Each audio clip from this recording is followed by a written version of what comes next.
حضرت ابراہیم نے جب دین کے لیے نکلے تو جدوجہد کی، گھر کے اندر بھی گھر کے باہر بھی۔ آپ کے والد کا نام تارخ ہے، وہ عید پرست تھے، ایماندار تھے، پرہیزگار تھے۔ آپ کے چچا کا نام آزر ہے، وہ بت پرست تھے، بت بیچا کرتے تھے۔ حضرت سیدنا ابراہیم علیہ السلام جب میدان عمل میں نکلے تو حضرت ابراہیم علیہ السلام نے اپنے گھر سے جہاد شروع کی، لڑنا پڑا۔ گھر کے اصولوں سے چچا نے جو رواج بنائے ہوئے تھے اس رواج سے ٹکرائے۔ فرمایا میں اپنے گھر کے اندر یہ بت پرستی نہیں ہونے دیں۔ چچا کو ایک دفعہ نہیں بار بار 100 دفعہ سمجھایا۔ آپ کا چچا بت بنا کے بیچا کرتا تھا۔ حضرت ابراہیم علیہ السلام تھوڑے بڑے ہوئے تو کہنے لگا کہ چلو میرے ساتھ، تم بھی بت بیچنے ہیں، ہمارا کاروبار ہے۔ حضرت ابراہیم ساتھ نکلے تو بت پکڑا ہے، گندے پانی کے اندر اس بت کو ڈبوتے ہیں، کہتے ہیں کسی نے خریدنا ہے تو خرید لو، نہ یہ نفع دے سکتا ہے نہ نقصان دے سکتا ہے، جو اپنا آپ نہیں بچا سکتا تمہیں کیا بچائے گا، خریدنا ہے تو خرید لو۔ چچا کہنے لگا تو کاروبار چمکا رہا ہے کہ تباہ کر رہا ہے۔ گھر میں بڑے معاملات خراب ہوئے، جھگڑے ہوئے، لیکن حضرت ابراہیم علیہ السلام ایک منٹ کے لیے بھی اپنے گھر کے اندر بھی کمپرومائز کرنے کو تیار۔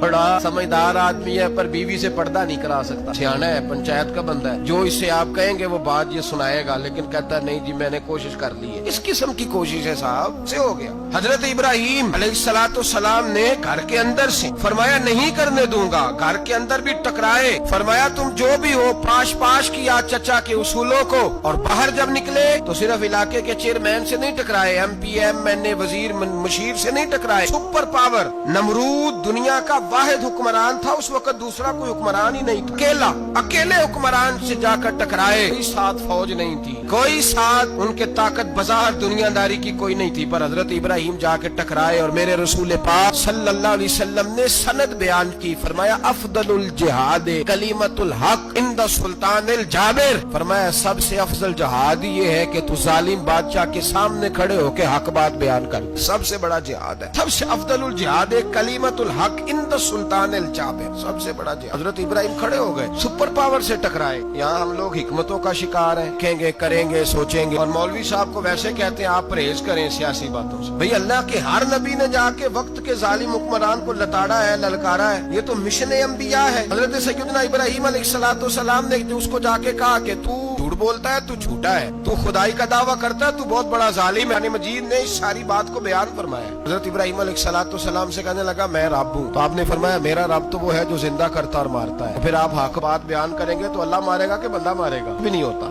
کیونکہ زندگی موت کس کے ہاتھ میں ہے؟ اللہ کے ہاتھ میں، کچھ بھی نہیں ہوتا۔ انسان صحیح سمت کا تعین کرے اور صحیح چلے۔ حضرت علی شیر خدا سے کسی نے کہا تھا کہ آپ کے بڑی دشمنی ہے، کوئی محافظ رکھ لیں۔ آپ فرمانے لگے موت خود بہت بڑی محافظ ہے، وقت سے پہلے آتی ہی نہیں، بڑی محافظ ہے وقت سے پہلے۔ علامہ نورانی رحمۃ اللہ تعالیٰ علیہ کراچی جیسے شہر میں رہا کرتے تھے، یہاں گام پہ خطرہ تھا۔ لوگوں نے کہا حضرت اتنے بڑے لیڈر ہو، آپ کی جماعت کی 62 سیٹیں ہوئی اسمبلی میں، ایک ایسا وقت بھی آیا تو کوئی ایک آدمی بندوق والا۔ آپ فرمانے لگے مجھے ضرورت ہی نہیں، اس لیے کہ جس دار رسول کے لیے میں نکلا ہوں وہ خود ہی حفاظت کرنے والے ہیں، ضرورت نہیں ان چیزوں۔ ابراہیم ٹکرائے اور آپ کا انداز کیا ہے؟ جا کے کہا کہ تو نہیں، خدا وہ ہے جو زندہ کرتا۔ اور اس نے ایک بیوقوفوں جیسی دلیل دی۔ ایک آدمی کو کل پھانسی دینی تھی تو اس کو بلایا، کہنے لگا تجھے کب پھانسی ہے؟ اس نے کہا کل۔ کہنے لگا جا تجھے ذات کی زندگی دی، اس کو چھٹی دے دی۔ ایک عام آدمی بیچارہ بیٹھا تھا، اس کو پکڑ کے نہ لگا اس کی گردن اڑا دیا۔ کہنے لگا دیکھ لو بھی زندہ کرتا اور مارتا ہوں، وہ جو کل مرنے والا تھا میں نے زندہ کر دیا، اور جس کو پتہ ہی نہیں تھا کہ میں نے مرنا ہے اسے پکڑ کے میں نے مار دیا۔ بیوقوفوں جیسی دلیل ہے۔ حضرت سیدنا ابراہیم علیہ السلام چاہتے تو اسی وقت دلیل توڑ دیتے کہ تو کیا بیوقوفوں جیسی بات کر، اگر تو زندگی دیتا ہے تو مرے ہوئے میں جان ڈال کے دے جس کو تو نے مارا۔ لیکن حضرت ابراہیم نے دیکھا کہ بیوقوف ہے، بیوقوفوں سے بحث نہیں ہوتی، دلیل بدل لی جاتی ہے، ان کی عقل کے مطابق بات کی جاتی ہے۔ حضرت ابراہیم فرمانے لگے میرا رب وہ ہے جو سورج مشرق سے نکالتا ہے اور مغرب میں غروب کرتا ہے، تو اگر رب ہے تو تو مغرب سے نکال کے مشرق میں غروب کر۔ فبہت الذی کفر، کافر لاجواب ہو، اس کے پاس اس چیز کا کوئی جواب نہیں تھا۔ علامہ اسماعیل حقی نے خوبصورت فقرہ لکھا ہے، خوبصورت جان ڈال دی۔ حضرت سیدنا علامہ اسماعیل حقی رحمۃ اللہ علیہ فرمانے لگے چونکہ نمرود بیوقوفوں جیسی باتیں کر رہا تھا، اگر وہ یہ کہہ دیتا نا کہ میں سورج کو نکالتا ہوں مشرق سے، میں غروب کرتا ہوں معاذ اللہ مغرب میں، میں نکالتا ہوں، تو آپ اپنے رب سے کہیے کہ وہ مغرب سے نکال کے مشرق میں غروب کرے۔ علامہ اسماعیل حقی فرماتے ہیں رب کریم کی آواز قدرت تھی، مالک حضرت ابراہیم علیہ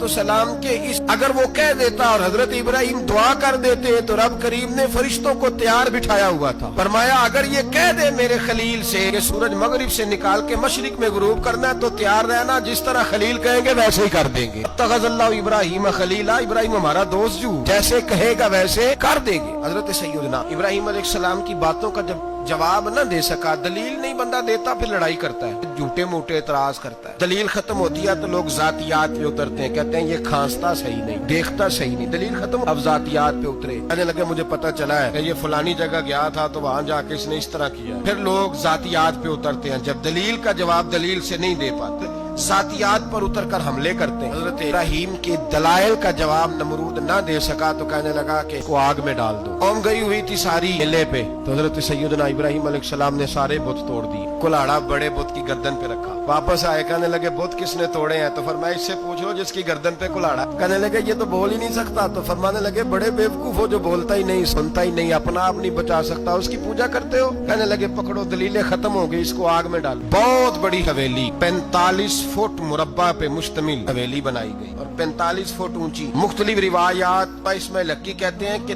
3 مہینے تک نمرود نے کہا کہ اس کے اندر لکڑیاں ڈالو. لوگ پوچھنے لگے کتنی دنیا جلانی ہے؟ کہنے لگا بندہ تو ایک جلانا ہے, پر بندہ بڑا تگڑا ہے. بندہ 3 مہینے لکڑیاں ڈالی گئی. اور لوگوں کی جو تہمات ہوتی ہیں نا, یہ عجیب ہوتی ہیں تہمات. اس وقت بھی لوگ تہمات کا شکار ہو گئے, عقیدہ بگڑ جاتا ہے تو وہ عجیب و غریب باتیں کرنے لگے, تہمات کا شکار ہو گئے. بیبیاں نظر مانتی, بیمار ہوں اگر صحیح ہو گئی تو اتنے من لکڑی دوں گی حضرت ابراہیم کی آگ جلانے کے. ایک عورت لے کے جا رہی ہے لکڑیاں, ایک نیک دل آدمی نے اس سے پوچھا کہاں جا رہی ہو؟ کہنے لگی میں نے منت مانی تھی تو حضرت ابراہیم علیہ السلام کو معاذ اللہ جلانے کے لیے لکڑیاں لے کے جا رہی ہوں. تو وہ رب کریم کے بندے کہنے لگے تو ڈھونڈتی رہے گی, تجھے وہ جگہ ملے گی نہیں. وہ بی بی کئی مہینے گھومتی رہی, جگہ ہی نہیں ملی جہاں لکڑیاں ڈالنی, ماری گئی. ہمات کا شکار ہوئے بہت سارے لوگ. تو ہمات کا بھائی ہمات دین کے اندر منع ہے. تو ہمات دین میں کوئی نظر ماننا, کسی بزرگ کے مزار پہ جا کے سالے ثواب کے لیے کوئی چیز ماننا, یہ تو درست ہوا. لیکن غیر شرعی نظریں مان لینا کہ میں آگ کے گرد چکر لگاؤں گا, میں جناب وہاں جا کے یہ والا تماشا کروں گا, میں دھاگا باندھوں گا, میں رسا کاٹوں گا, میں وہاں گندے ہوں سے پانی پیوں گا, کی شریعت اجازت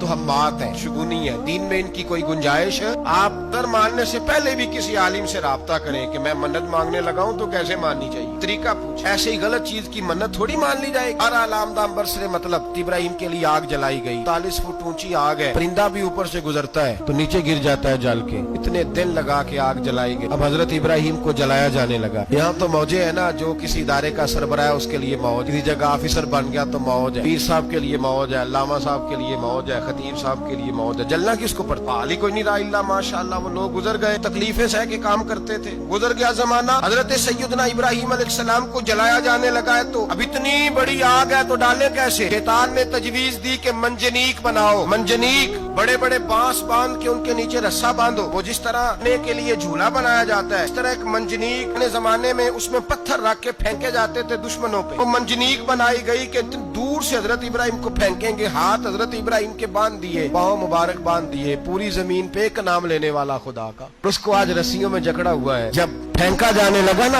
آگ میں, حوریں رونے لگی, فرشتے تڑپنے لگے, اے اللہ یہ کیا ہونے لگا؟ خلیل اور وہ بھی آگ میں. فرمایا جاؤ جا کے اس سے, اگر تمہاری مدد لیتا ہے تو اسے بچاؤ. ہوا کا فرشتہ آیا, کہا ابراہیم اگر تو کہے. بھائی ان چیزوں کو کہانی سمجھ کے نہ سنا کریں, یہ داستان نہیں, یہ وہ طریقے ہیں جو ہمارے رسول نے ہمیں اپنانے کا حکم ارشاد فرمایا. جو عقیدے, یہ وہ نظریات ہے جو ہمیں اوڑھنے کو کہا گیا. اپنے رب کریم کی رضا پہ راضی رہنے کے وہ خوبصورت مواقع ہیں صوفیاء نے جن کو بنا کر سمجھا کر ہم تک پہنچایا ہے. یہ ہے اہل طریقت کی باتیں. وہ کہتے ہیں یار جس حال میں رکھے راضی رہنا. حضرت ابراہیم علیہ السلام کو پھینکا جا رہا ہے, فرشتہ آیا, اے اللہ کے خلیل اگر حکم دو تو اتنی ہوا چلاؤں کہ نمرودی جل جائے سارے, ان پہ پھینک دی جائے. نے فرمایا تو جا, تجھ سے مجھے کوئی کام نہیں. تھوڑی دیر کے بعد پانی کا فرشتہ آیا, کہا حضور اتنی بارش برساؤں گا کہ آگ بجھ جائے گی. فرمایا تو جا, سے کوئی کام نہیں. اب جب منجنیق میں رکھ دیے گئے, آگ میں جانے کا لمحہ ہے, تیاری ہے. حضرت